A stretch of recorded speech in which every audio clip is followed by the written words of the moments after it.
who spoke on the subject of money making, and they presented the following conclusions.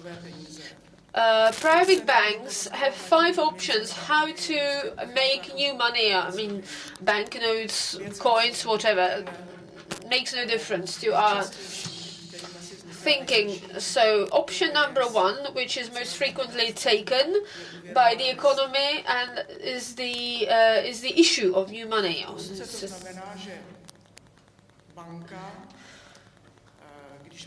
A bank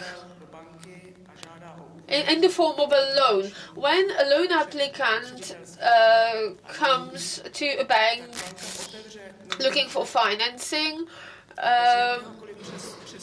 be it a mortgage, a consumer loan, a commercial loan, etc., the bank opens a new account and suddenly some values accrue on the account.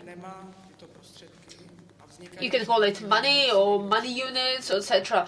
The money does not exist, in fact, until somebody comes and wants a loan. Then the debtor obviously repays the money to the bank. That's one of the ways how private banks make money. The second option is that a bank can create money to pay its employees. Option number 3, private banks can make new money to pay interest to their clients. Option number 4, private banks can make new money to purchase services and other assets, goods and services generally from non-banking entities. Option number 5, which is available to private banks. Private banks and special purpose companies can also create new money to pay dividends and to convert non-pecuniary, monetary obligations to monetary obligations. In the Czech laws, specifically in the Czech Banks Act, you will find only one sentence that relates directly to these 5 options of money making. A loan, for the purposes of this act, is construed to be any money provided temporarily. So I'm not that far ahead with my research to give you an overview how money and convertible assets are connected with the Czech crown itself as a currency. František Jilek, who is a Czech National Bank, Czech Central Bank's expert, and he also teaches at the Prague School of Economics. He very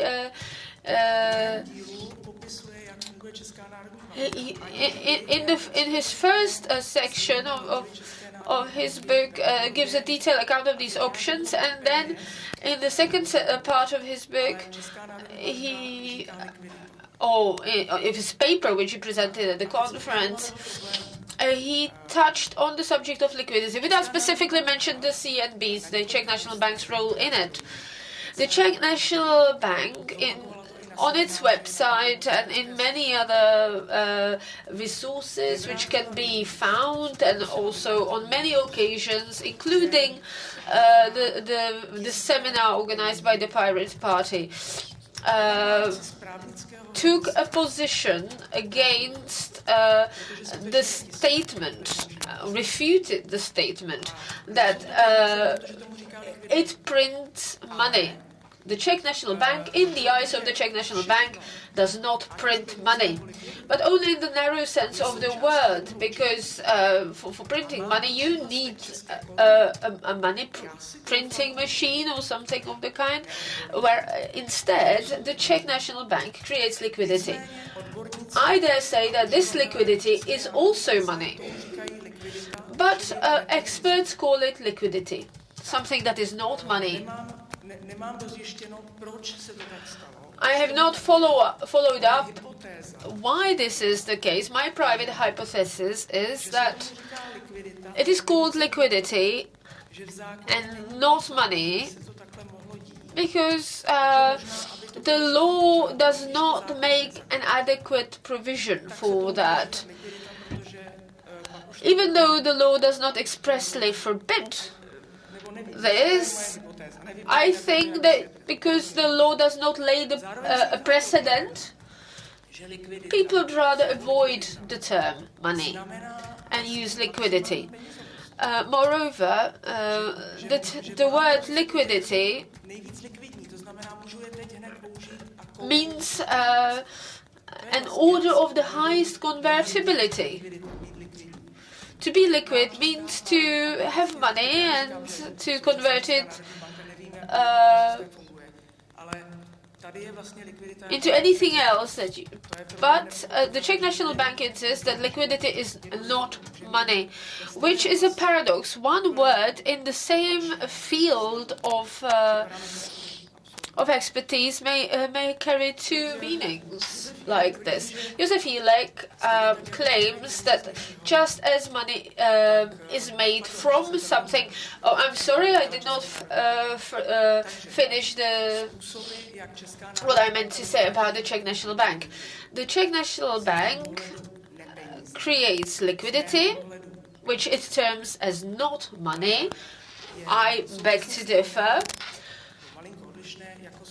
So these ways are that the Czech National Bank takes are similar to what private banks do. So the Czech National Bank can start the fiscal year with zero on its account, and it can still afford to pay its people all currency operations, foreign exchange interventions, because the foreign exchange intervention for the sake of the Czech crown cost about 3 billion crowns over the time it was being made.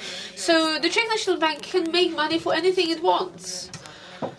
The state, and we must not forget to mention the state in this context, guarantees the Czech crown as a statutory convertible currency, but the legislation forbids the Czech National Bank of giving loans directly to the state. In the event of a financial crisis, the state seeks finance elsewhere with private lenders, etc., and helps banks. But banks, as we've just heard, can make money. They've got several means of doing that. So we addressed three questions relating to money.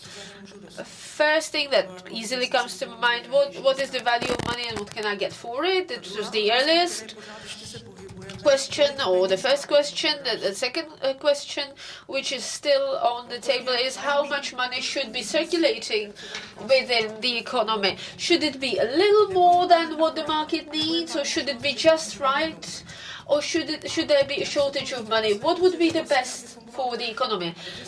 And so his paper writes that to make the economy run at its best, there should be a slight shortage of money, but the shortage should be only slight, just to make money available for what needs to be covered with money.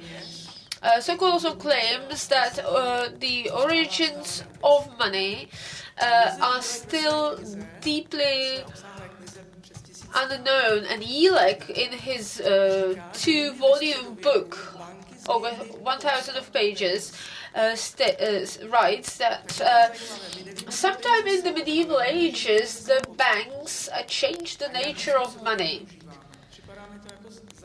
I find this a very interesting subject to research. And not just for all the research purposes, but it's a very important practical implication. Up until now, very few have given a serious thought to what money is. Do you think there has been some lack of clarity about how money enters circulation, etc.? The principles of money being introduced in circulation. Is there something that's hard to understand? I wouldn't say so. Everything seems to be fairly straightforward. So the monetary and financial literacy should be the basis. So monetary should underlie the financial being a little more abstract, a little more complex than monetary literacy. If you accept my hypothesis that money is a language, not a commodity, not an economic instrument, but a language, then the issue arises, or the question arises, what do we communicate with money? With the money language in the society. Jan Sokol arrives at the conclusion, and he puts it in a negative way. He doesn't say what money is, but he says what money is not. I'll try to look it up, and I cannot find it, so I will have to pluck it from my memory. Money is not good, says Jan Sokol. Money is not good. Because money is symbolic and universal, because money is not consumed, but money circulates.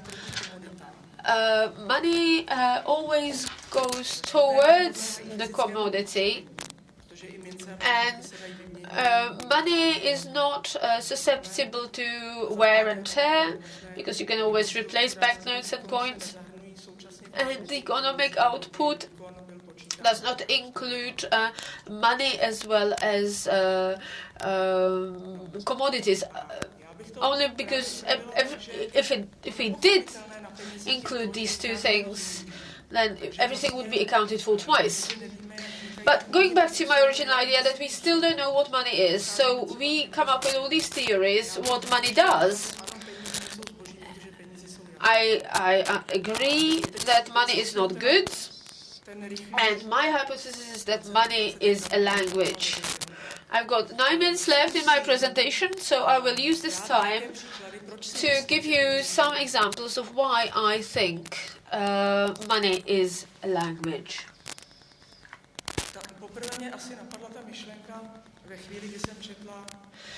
Well, I first came to think that money is a language when I read Martin Mareš's book about mathematics.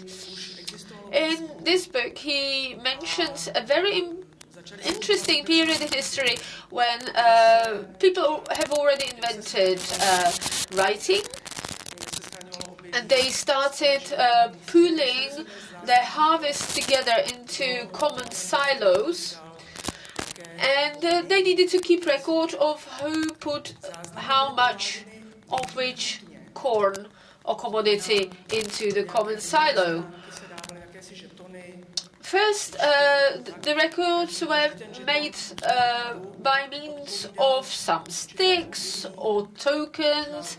So a stick of a certain thickness or length or a token of a certain size would represent a certain quantity of corn. And on the stick or on the token you would write the name of the owner. Then you would put them in these tokens in the container. Then you would write the same, you copy the content on the box itself. It took several centuries, according to Mareš, to transition from this method of record keeping to a purely written record. So people have dematerialized the commodity. So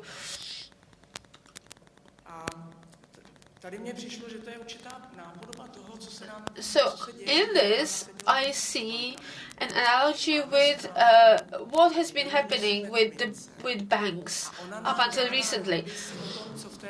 We put our money into a bank, and the bank gives us a piece of paper, like a statement of what is in the bank that belongs to us. So maybe we can do away with coins and notes, and maybe we can just use the statements. In the Sumerian Empire, accounts, writing were closely intertwined. Banking and accounting and writing have common roots. You can't determine what came first. When Jan Sokol writes about gift exchange market and the transition between those stages, he illustrates it with examples that even when people had no notion of a number, of a quantity, they still could exchange. Exchange has been accompanying humanity since its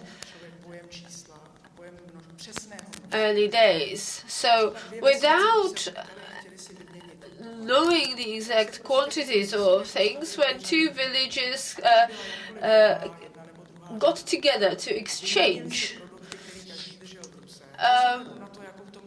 the villagers from these two villages met up, and they exchanged whatever they were holding at the time, and they worked out the fairness of the deal between them.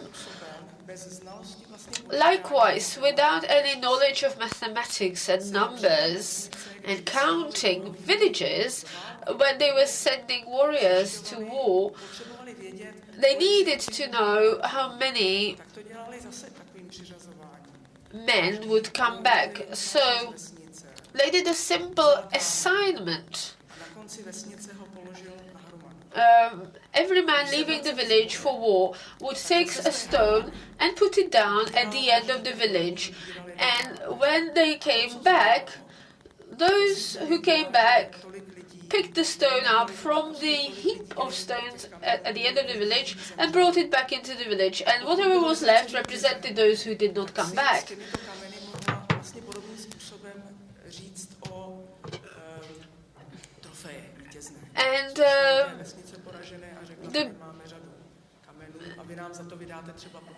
And the villagers which won would go to the other village with those stones and said, well, we are claiming our reparations, we won, and we got that many stones, and you'd give us that many cows or women or whatever. I dare to say the following. I know it's hypothetical, but if you take your finger, one finger, and the finger is a sign, and one sign can have more expressions. One finger means one, above me, below me, there, left or right.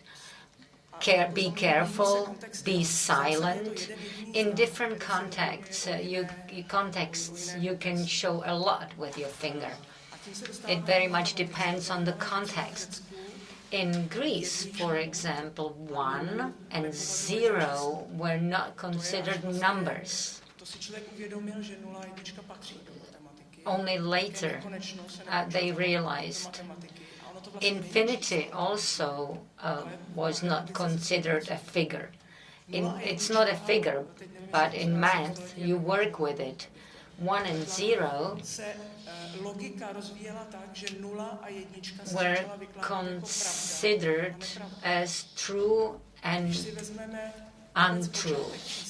The beginning of numbers in the Indian languages, for example, number 5, all fingers of one hand, 3 fingers up.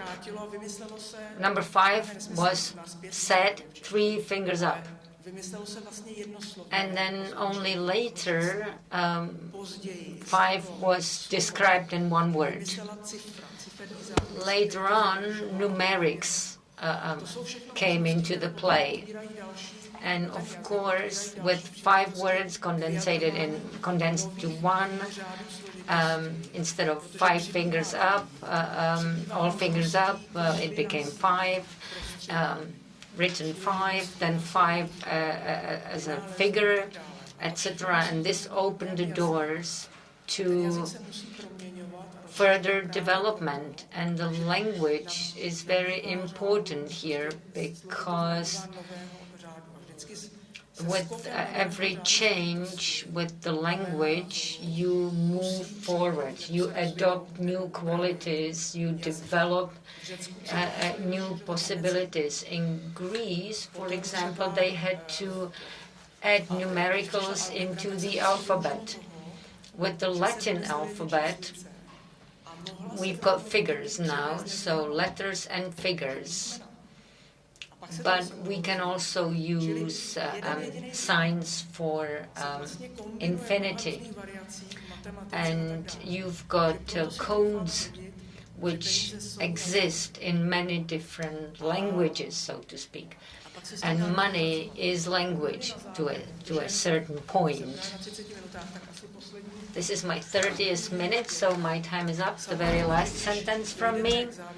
Of course, if you conclude that money is not commodity, you realize that you can have enough money, you can have money covered with whatever, but you have to think about money differently than you've done it so far. And you can stop and think, how is it possible that 42,000 bank employees are well paid and the banks have money to pay them, and the public sector cannot pay the same money to its employees?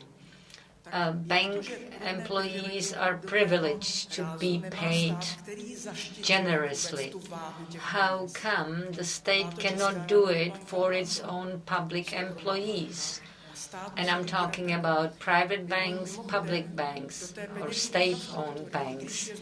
And if you look at the money infrastructure, which is not put together properly to me, money is not commodity, even though it is considered commodity, and money makes money. You can sell money. Money will generate money, even though money will never work. Money can generate money just by being money. And I got lost, I'm sorry. What was it what I wanted to say?